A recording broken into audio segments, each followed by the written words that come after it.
In Race Against the Machine, Erik Brynjolfson and Andy McAfee talk about the revolutionary impact of technology on the way in which we do work. They start with Moore's Law, and everybody knows about Moore's Law. It's basically the tendency for our ability to lay down transistors on a piece of silicon essentially doubles every 12 to 18 months. Well, it's Andy and Erik's point that we have reached a point in the evolution of Moore's Law where it changes our fundamental relationship with the machine. They use the analogy of the invention of chess to talk about this.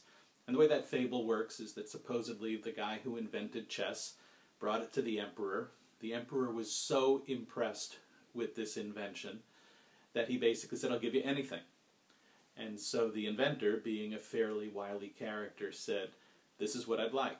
I'd like you to put 1 grain of rice on the first square of the chessboard, 2 on the second, 4 on the third, 8 on the fourth, and so on."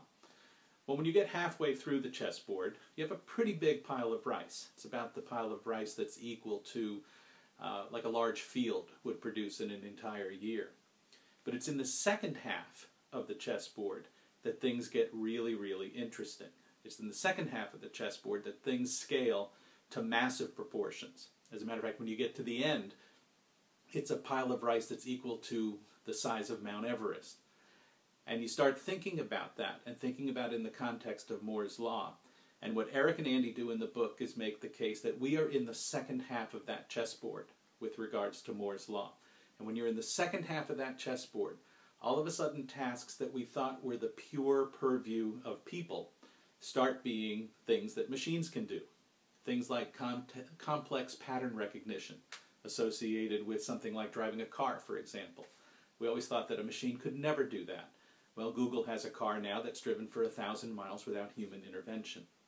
So the point here is that in radical times, in transformative times, that we have got to start thinking about how we match our information systems to the people that will help us meet the challenge of racing with the machine rather than against the machine. I'm John Mancini, and I'm an information professional.